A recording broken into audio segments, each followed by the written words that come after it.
तो आइए करते हैं एडुटेरिया सीरीज के प्रैक्टिस सेट नंबर 3, जिसमें पहला क्वेश्चन है, निम्नलिखित में कौन सा सहायक संधि की विशेषता नहीं थी। तो सहायक संधि की जो विशेषता नहीं थी वो देखना है। सबसे पहला ए नंबर ऑप्शन कहता है, देशी रियासतों को एक ब्रिटिश रेजिमेंट रखना होगा। तो ये सहायक संधि की विशेषता थी। जो देशी रियासत थी, अगर वो सहायक संधि को अपनाता था तो उसको ब्रिटिश रेजिमेंट रखना होता था। ठीक है। दूसरा है, देशी रियासतों की आंतरिक शासन कंपनी के अधीन होगी। ये विशेषता नहीं थी। मतलब देशी रियासत अगर सहायक संधि के साथ रहेगा तो उसको उसका जो आंतरिक शासन था वो कंपनी के अधीन नहीं होगी। तो इसका उत्तर बी नंबर होगा। तीसरा में क्या है, देशी रियासतों की विदेश नीति कंपनी के अधीन होगी। ये भी इसकी विशेषता थी सहायक संधि की। और क्या है, कंपनी की सेना का खर्च देशी रियासत उठाएगी। ये भी इसका विशेषता है। तो उत्तर हो जाएगा बी नंबर। ठीक। और सहायक संधि किसके समय में आया था? लॉर्ड वेलेस्ली के समय में आया था। चलिए अगला क्वेश्चन देखते हैं। दूसरा नंबर क्या है, निम्न में से किस समाचार पत्र पर वर्नाकुलर प्रेस एक्ट के तहत कार्यवाही की गई थी। तो वर्नाकुलर प्रेस एक्ट किसके समय में आया था?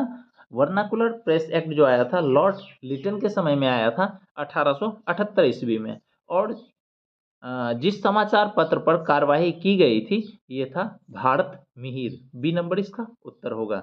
चलिए तीसरा क्वेश्चन देखते हैं। क्या है, इंडिपेंडेंस नामक समाचार पत्र किनके द्वारा प्रकाशित या संपादित किया गया था। तो इंडिपेंडेंस नामक जो समाचार पत्र था ये प्रकाशित या संपादित किया गया था मोतीलाल नेहरू के द्वारा। चलिए अगला क्वेश्चन देखते हैं। चौथा नंबर क्या है, बाल हत्या प्रथा किस प्रेसिडेंसी में अधिक थी। तो बाल हत्या प्रथा जो था ये बंगाल प्रेसिडेंसी में सबसे अधिक थी। अगला क्वेश्चन देखते हैं। पांचवा नंबर क्या है, रेशमी रुमाल षड्यंत्र किससे संबंधित है। तो रेशमी रुमाल षड्यंत्र जो था ये संबंधित था मौलवी उबैदुल्लाह सिंधी से। बी नंबर इसका उत्तर होगा। चलिए अगला क्वेश्चन देखते हैं। अगला क्वेश्चन क्या है, असहयोग आंदोलन के लिए प्रस्ताव किस कांग्रेस अधिवेशन में पारित किया गया था। क्या है, असहयोग आंदोलन के लिए प्रस्ताव किस कांग्रेस अधिवेशन में पारित किया गया था। तो असहयोग आंदोलन कब आया था?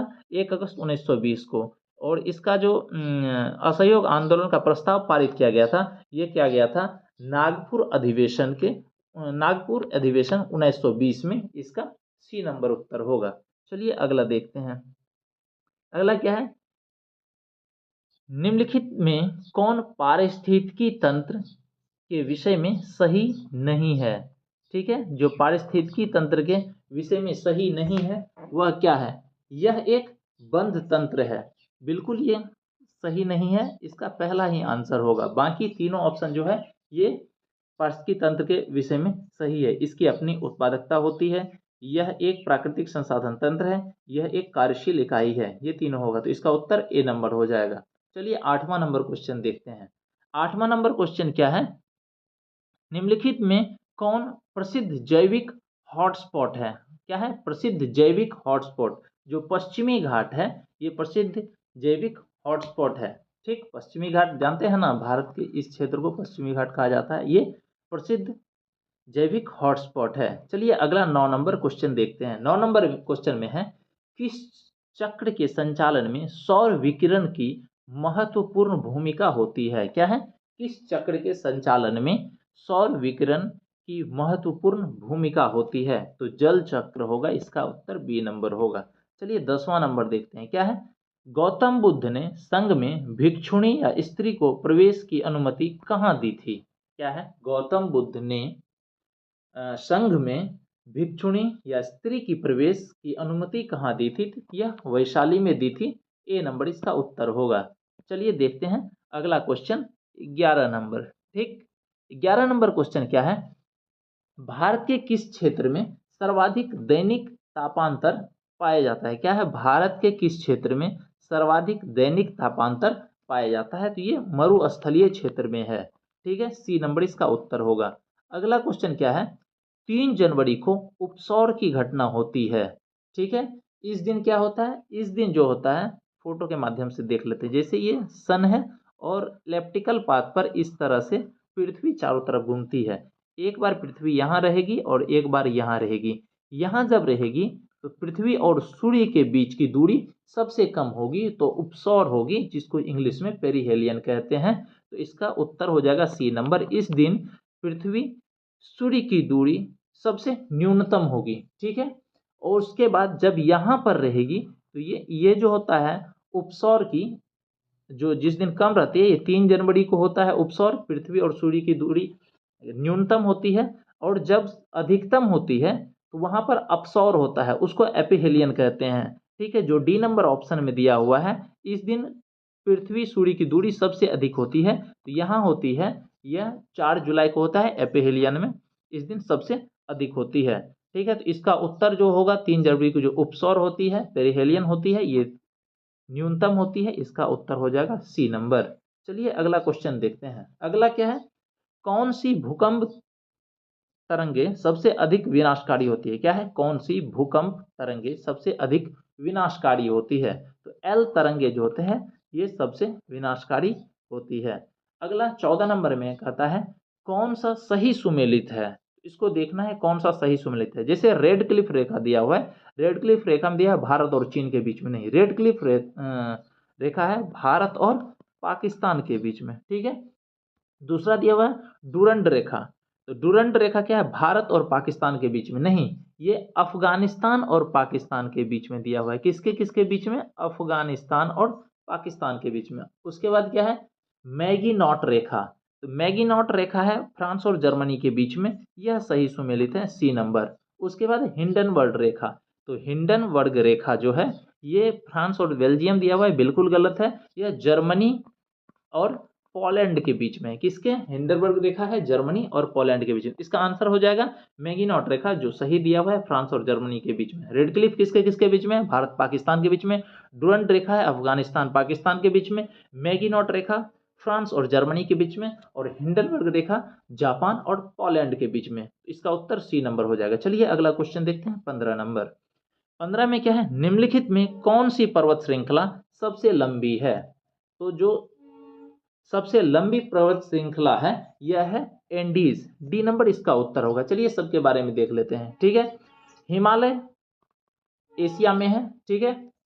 रॉकी जो है यह नॉर्थ अमेरिका में है, ठीक है। एंडीज साउथ अमेरिका में है। और आल्प्स जो है यह यूरोप की सबसे बड़ी पर्वतमाला है, ठीक है। तो जो सबसे लंबी पर्वत श्रृंखला है वह है एंडीज, जो साउथ अमेरिका में है, ठीक है। चलिए अगला क्वेश्चन देख लेते हैं 16वां नंबर। 16वां नंबर क्वेश्चन क्या है, किस अधिनियम द्वारा केंद्रीय बजट को राज्यों के बजट से अलग कर दिया जाता है? क्या कर दिया गया, क्या है, किस अधिनियम द्वारा केंद्रीय बजट को राज्यों के बजट से अलग कर दिया गया? तो सबसे पहले देख लेते हैं एक एक ऑप्शन को, ठीक है। पहला ऑप्शन क्या कहता है, 1909 के अधिनियम द्वारा। 1909 के अधिनियम को मॉर्लिमेंटो रिफॉर्म भी किया जाता है। इसमें पहली बार निर्वाचन धर्म के आधार पर किया गया था, ए नंबर ऑप्शन में ये है, ठीक है। दूसरा क्या है, भारत शासन अधिनियम 1919 द्वारा, ठीक है। तो यही इसका उत्तर हो जाएगा, जिसमें केंद्रीय बजट को राज्य बजट से अलग किया गया था, भारत शासन अधिनियम 1919 के द्वारा। और इसको मॉन्टेगो चेम्सफोर्ड रिपोर्ट रिफॉर्म भी कहते हैं, ठीक है। अगला क्वेश्चन, अगला ऑप्शन देखते हैं, भारत शासन अधिनियम 1935। तो इसमें संघीय शासन की व्यवस्था का शुरुआत किया गया था, ठीक है। इसका उत्तर हो जाएगा बी नंबर, जो केंद्रीय बजट और राज्य के बजट को अलग किया गया था, भारत शासन अधिनियम 1919 के द्वारा। चलिए अगला क्वेश्चन देखते हैं 17 नंबर। 17 में निम्नलिखित में से किस योजना के आधार पर संविधान सभा का गठन हुआ था? तो यह कैबिनेट मिशन योजना के आधार पर संविधान सभा का गठन हुआ था, ए नंबर इसका उत्तर होगा, ठीक है। उसके बाद फिर बी में दिया हुआ है क्रिप्स मिशन, यह 1942 में आया था स्टेफोर्ड क्रिप्स के अंदर, ठीक है। फिर सी नंबर में हंटर कमीशन है, ठीक है, हंटर मिशन ने हंटर कमीशन होगा, यह 1882 में आया था, ये शिक्षा से रिलेटेड था। तो इसका उत्तर हो जाएगा, जिसके आधार पर संविधान सभा का गठन हुआ था, कैबिनेट मिशन योजना के आधार पर। चलिए 18वां नंबर क्वेश्चन देखते हैं, क्या है, अंतरिम सरकार का गठन की घोषणा कब की गई थी? क्या है, अंतरिम सरकार के गठन की घोषणा कब की गई थी? तो यह 24 अगस्त 1946 को की गई थी, ठीक है। अगला क्वेश्चन देखते हैं 19 नंबर। 19 में क्या है, निम्नलिखित में से कौन सा कथन सही है, ये देखना है। ठीक है, क्या है? जब राज्य में राष्ट्रपति शासन लागू हो तो संसद को संबंधित राज्य के लिए राज्य सूची पर कानून बनाने की शक्ति प्राप्त हो जाती है। बिल्कुल सही है। जब राज्य में राष्ट्रपति शासन लागू होती है तो संसद को संबंधित राज्य के लिए राज्य सूची पर कानून बनाने की शक्ति प्राप्त हो जाती है। फिर दूसरा क्या है? राष्ट्रपति शासन के उपरांत भी संसद द्वारा बनाया गया कानून प्रभावी रहता है। बिल्कुल सही है। ठीक है, 1 और 2 दोनों ऑप्शन कथन जो है सही है। चलिए अगला देख लेते हैं। अगला क्या है? 20 नंबर में अनुच्छेद 54 का संबंध निम्नलिखित में से किससे है? क्या है? अनुच्छेद 54 का संबंध किससे है? यह राष्ट्रपति के निर्वाचन से है। ए नंबर ऑप्शन होगा। ठीक है, इसका उत्तर। बाकी और सब देख लेते हैं क्या क्या है। क्या है? राष्ट्रपति की पद अवधि। राष्ट्रपति का पद अवधि मतलब कार्यकाल 5 वर्ष का होता है, यह हम लोग जानते हैं। ठीक है, उसके बाद क्या है? उपराष्ट्रपति की निर्वाचन की रीति से यह 66 नंबर इसमें दिया है, अनुच्छेद में दिया हुआ है। और राष्ट्रपति का शपथ जो है यह 60 नंबर अनुच्छेद में दिया हुआ है। और 61 में दिया हुआ है राष्ट्रपति को हटाने की विधि। ठीक है, तो 54 में क्या दिया हुआ है? 54 में दिया हुआ है राष्ट्रपति के निर्वाचन। ठीक है, उसके बाद 21 नंबर क्वेश्चन में देखते हैं क्या दिया हुआ है। इसमें कहता है क्या? निम्नलिखित में से कौन सा गलत है, मतलब कौन सा कथन गलत है? तो इसमें देख लेते हैं। सी नंबर में क्या है? राज्य लोक सेवा आयोग का अध्यक्ष या सदस्यों का वेतन भत्ता राज्य की संचित निधि से दिया जाता है, जबकि पेंशन भारत के संचित निधि से दिया जाता है।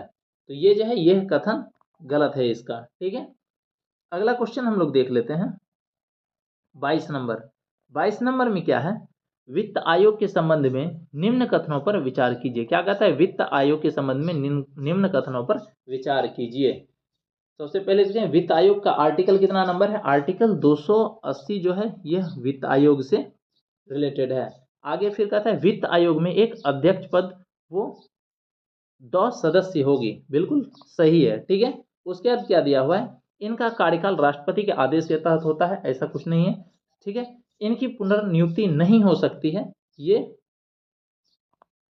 सही है। ठीक है, तो इसका 1 और 3 दोनों सही होगा। चलिए अगला क्वेश्चन देखते हैं क्या है।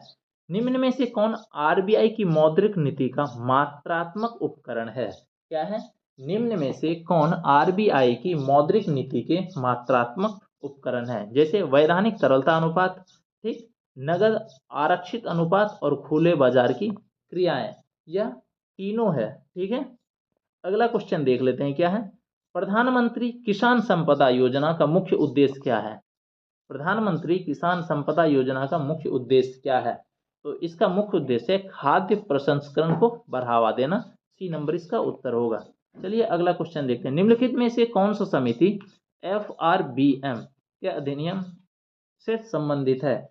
तो ये FRBM के संबंध से संबंधित है NK सिंह समिति। डी नंबर इसका उत्तर होगा। चलिए 26वां नंबर दें। निम्नलिखित में से कौन सा संस्थान MSP मतलब न्यूनतम समर्थन मूल्य के बारे में भारत सरकार को सिफारिश करता है? तो भारत सरकार को जो सिफारिश करता है ये कौन करता है? ये करता है कृषि लागत एवं मूल्य आयोग। सी नंबर इसका उत्तर होगा। चलिए सबसे पहला ऑप्शन में दिया हुआ है नीति आयोग। नीति आयोग की स्थापना कब हुई थी? 1 जनवरी 2015 को ये योजना आयोग के जगह इसको लाया गया, जिसका कि अध्यक्ष प्रधानमंत्री होता है। दूसरा बी नंबर में दिया हुआ है नाबार्ड। नाबार्ड का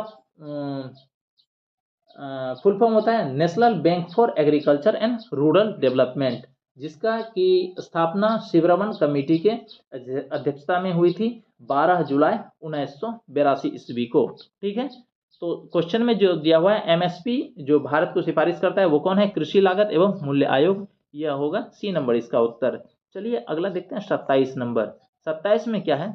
सीता अध्यक्ष का संबंध था। क्या है?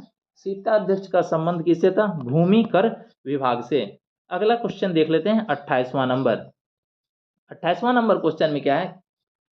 कश्मीर के क्षेत्रीय इतिहास का सजीव वर्णन मिलता है। तो कश्मीर के क्षेत्रीय इतिहास का सजीव वर्णन हमको राज तरंगनी में मिलता है। राज तरंगनी के राइटर कौन थे? कलहन थे। कौन थे राज तरंगिणी के लेखक? कलहन थे। ठीक है, और सब ऑप्शन देते हैं। जैसे किताबुल रहला दिया हुआ है, किताबुल रहला का जो लेखक था वो कौन था? इब्न बतूता था। तुगलक नामा दिया हुआ है तो अमीर खुसरो इसका लेखक था। किताबुल हिंद दिया हुआ है, इसका अलबरनी था लेखक। तो कश्मीर का क्षेत्रीय इतिहास का सजीव वर्णन राज तरंगिणी में मिलता है, जिसका कि लेखक कौन थे? कलहन थे। चलिए अगला क्वेश्चन देखते हैं। अगला है सिजदा व पैबोस प्रथाओं की शुरुआत निम्न में किसने की थी? तो सिजदा व पैबोस प्रथा की शुरुआत जो है यह बलबन ने की थी। बी नंबर इसका उत्तर होगा। बलबन एक नवरोज उत्सव का नवरोज उत्सव भी की भी शुरुआत की थी। कौन? बलबन। ये पूछा जाता है नवरोज उत्सव की शुरुआत किसने की थी? बलबन ने की थी। सीता पैबोस की प्रथा की शुरुआत कौन किया था? बलबन ने किया था। ये दोनों होगा। अकबर के बारे में जानते हैं। इबादत खाना बनवाया था कौन? अकबर। ठीक है, और इल्तुतमिश के बारे में देख लेते हैं। चहलगानी एकता प्रणाली ये सब इसके टाइम में शुरू किया गया था। ठीक, मोहम्मद गजनवी 17 बार आक्रमण किया था भारत पर। ठीक है, जिसमें सबसे जो महत्वपूर्ण है 1025 का आक्रमण है, जिसमें वो सोमनाथ मंदिर पर आक्रमण किया था। ठीक, तो सिजदा पैबोस किससे है? बलबन से रिलेटेड। बी नंबर इसका उत्तर होगा। आगे है उतबी कौन था? तो उतबी एक इतिहासकार था। ठीक, अगला क्वेश्चन 31 नंबर देखते हैं। शेर शाह के बारे में कौन सा कथन असत्य है? क्या है? शेर शाह के बारे में कौन सा कथन असत्य है? तो पहले देख लेते हैं कौन कौन सा। शेर शाह ने बिलग्राम का युद्ध विजय के बाद द्वितीय अफगान राज्य की स्थापना दिल्ली पर की थी। बिल्कुल सही है। जो ये द्वितीय अफगान राज्य की स्थापना दिल्ली पर की थी, जब बिलग्राम का युद्ध लड़ा था, मतलब जीता था हुमायूं से। अगला क्या है? शेर शाह की ने उपज का 1/3 भाग कर के रूप में निर्धारित किया था। बिल्कुल सही है, वो 1/3 भाग कर के रूप में निर्धारित किया था। क्या कहता है? शेर शाह का मकबरा दिल्ली में नहीं, शेर शाह का मकबरा बिहार के सासाराम में है। यह जो है असत्य है कथन। आगे है शेर शाह के द्वारा भूमि पर पैमाइश हेतु सन की इंडी सिकंदरी गज का प्रयोग किया गया। बिल्कुल सही है। तो इसका ऑप्शन जो गलत है वो शेर शाह का मकबरा दिल्ली में नहीं, कहाँ पर है? बिहार के सासाराम में है। चलिए 32 नंबर क्वेश्चन देख लेते हैं। 32 नंबर क्वेश्चन है किस प्रसिद्ध शासक के द्वारा अमुक्तमाल्यद लिखी गई? अमुक्तमाल्यदा जो लिखी गई है यह कृष्णदेव राय के द्वारा लिखी गई है। कृष्णदेव राय क्या कहते हैं? आंध्र भोज भी लिखी है। उसके बाद इसको आंध्र भोज कहा जाता है। अष्टदिग्गज इसके दरबार में रहते थे। अगर अमुक्तमाल्यदा जो लिखा गया है वो कृष्णदेव राय के द्वारा लिखा गया है। ऑप्शन नंबर सी इसका आंसर होगा। आगे है दिल्ली सल्तनत के सभी सुल्तानों में सर्वाधिक समय का शासन निम्नलिखित में से किसने किया? क्या है? दिल्ली सल्तनत के सभी सुल्तानों में सर्वाधिक समय तक शासन निम्नलिखित में से किसने किया था? ये बहलोल लोदी जो है, जितना भी दिल्ली सल्तनत पर शासन किया सुल्तान, सबसे ज्यादा कौन किया? बहलोल लोदी किया है। अगला 34वां नंबर क्वेश्चन देखते हैं। 34वां नंबर क्वेश्चन क्या है? निम्नलिखित में से कौन सा पदार्थ केंद्रक में सर्वाधिक मात्रा में पाया जाता है? जो केंद्रक में सर्वाधिक मात्रा में पाया जाता है यह कौन है? प्रोटीन है। बी नंबर इसका उत्तर होगा। ठीक, और डीएनए दिया हुआ है। डीएनए का फुल फॉर्म होती है डीऑक्सी राइबो न्यूक्लिक एसिड। चलिए 35वां नंबर क्वेश्चन देखते हैं। 35वां है प्रकाश संश्लेषण की प्रकाशित अभिक्रियाएं क्लोरोप्लास्ट में कहाँ संपन्न होती है? क्वेश्चन फिर से देखते हैं क्या है। प्रकाश संश्लेषण की प्रकाशित अभिक्रियाएं क्लोरोप्लास्ट में कहाँ संपन्न होती है? तो ये संपन्न कहाँ पर होती है? ये ग्रेना में होती है। ए नंबर इसका उत्तर होगा। चलिए अगला क्वेश्चन देखते हैं 36 नंबर। हेलोफाइट्स क्या है?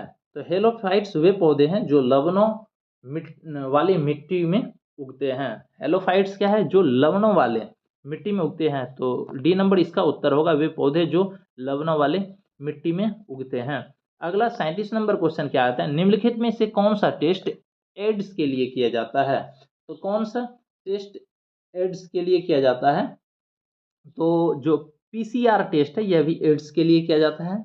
CD4 एड्स के लिए किया जाता है और एलिसा टेस्ट भी एड्स के लिए किया जाता है। रिपा एड्स के लिए नहीं किया जाता है। तो इसका ऑप्शन हो जाएगा 1, 3 और 4। पूछा जाता है एड्स के लिए कौन कौन सा टेस्ट किया जाता है? PCR, CD4 और एलिसा। ऑप्शन नंबर डी इसका उत्तर होगा। अगला क्वेश्चन 38 नंबर देखते हैं। निम्नलिखित में से कौन सा रुधिर वर्ग के रुधिर प्लाज्मा में कोई एंटीबॉडी नहीं होती है? तो किसमें कोई कौन सा रुधिर प्लाज्मा में एंटीबॉडी नहीं होती है? तो ए बी जो होता है इसमें कोई भी एंटीबॉडी नहीं होती है। चलिए 39 नंबर क्वेश्चन देखते हैं। 39 नंबर क्वेश्चन क्या है? ट्रिपल वैक्सीन डीपीटी में कौन सा एक नहीं होता है? ठीक है, क्या है डीपीटी में कौन सा? जब देखेंगे तो इसमें पीलिया जो है नहीं होता है, इसका बी नंबर उत्तर होगा। चलिए अगला देखते हैं। अगला क्या है?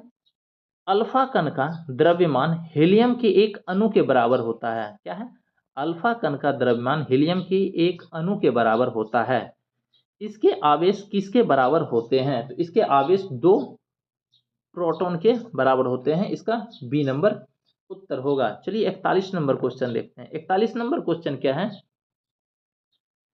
न्यूटन के किस गति की नियम से बल का व्यंजक प्राप्त होता है? क्या होता है? न्यूटन की किस गति की नियम से बल का व्यंजक प्राप्त होता है? तो द्वितीय गति के नियम से बल का व्यंजक प्राप्त होता है, ये बी नंबर उत्तर होगा। 42वां क्वेश्चन देखते हैं। क्या है? सिलिकॉन, जर्मेनियम, कार्बन आदि पदार्थों की प्रतिरोधकता ताप बढ़ने पर क्या होती है? ठीक है, जब सिलिकॉन, जर्मेनियम, कार्बन आदि पदार्थ की प्रतिरोधकता ताप बढ़ने पर क्या होता है? ये बढ़ता है। ठीक है, अगला क्वेश्चन क्या है? 43 नंबर देखते हैं। ठीक है, क्या है? निम्न में से किस तत्व का सर्वाधिक समस्थानिक होता है? क्या है? निम्न में से किस तत्व का सर्वाधिक समस्थानिक होता है? यह पोलिनियम का होता है, डी नंबर इसका उत्तर होगा। आगे है, हाइड्रोजन को जलाने से क्या बनेगा? तो हाइड्रोजन को जलाने से कार्बन का नैनो प्रतिरूप बनेगा। सॉरी, हाइड्रोजन को जलाने से क्या बनेगा? हाइड्रोजन को जलाने से पानी बनेगा। ठीक है, हाइड्रोजन को जलाने से क्या बनेगा? पानी बनेगा। आगे है, ग्रेफिन होता है। ग्रेफिन क्या होता है? यह कार्बन का नैनो प्रतिरूप होता है, बी नंबर होगा। ठीक है, ग्रेफिन क्या है? यह कार्बन का नैनो प्रतिरूप है। आगे 46वां नंबर क्वेश्चन देखते हैं। क्या है? विश्व रक्तदान दिवस कब मनाया जाता है? तो विश्व रक्तदान दिवस मनाया जाता है 14 जून को, डी नंबर इसका उत्तर होगा। 47वां नंबर क्वेश्चन देखते हैं। निम्नलिखित को सुमेलित करें। क्या कहते हैं? प्लाज्मा अनुसंधान संस्थान कहाँ पर है? तो प्लाज्मा अनुसंधान संस्थान है गांधीनगर में। उसके बाद राष्ट्रीय समुद्र विज्ञान संस्थान कहाँ पर है? तो राष्ट्रीय समुद्र विज्ञान संस्थान है पणजी में। उसके बाद फिर है केंद्रीय खाद्य प्रौद्योगिकी अनुसंधान संस्थान, ये कहाँ पर है? मैसूर में है। और फिर भारतीय मौसम विज्ञान संस्थान कहाँ पर है? यह दिल्ली में है। इस तरह से क्या हो गया? 1 4 2 3, 1 4 2 और 3। तो 1 4 2 3 किस में है? डी नंबर ऑप्शन में है। ठीक है, अगला देखते हैं 48वां नंबर। क्या 48 नंबर क्या है? पंचरात्र का संबंध किस धर्म से है? क्या है? पंचरात्र का धर्म का संबंध किस धर्म से है? पंचरात्र जो है यह वैष्णव धर्म से है। चलिए अगला क्वेश्चन देखते हैं। अगला 49 नंबर क्वेश्चन है। क्या है 49 नंबर क्वेश्चन में? एकमात्र भारतीय जिसे रसायन के क्षेत्र में नोबेल पुरस्कार प्रदान किया गया हो। जो एकमात्र भारतीय है जिसे रसायन के क्षेत्र में नोबेल पुरस्कार प्रदान किया गया है, वह वेंकट रमन रामकृष्ण है, ए नंबर उसका उत्तर होगा। चलिए 50वां नंबर देखते हैं। 50वां नंबर क्या है? भारतीय नौसेना की पहली महिला पायलट लेफ्टिनेंट शिवांगी स्वरूप बनी, वो किस राज्य की रहने वाली थी? क्या है? भारतीय नौसेना की पहली महिला पायलट लेफ्टिनेंट शिवांगी स्वरूप बनी, वह किस राज्य से संबंधित थी? तो वह बिहार से थी, ए नंबर इसका उत्तर होगा। आज के लिए इतना ही, धन्यवाद।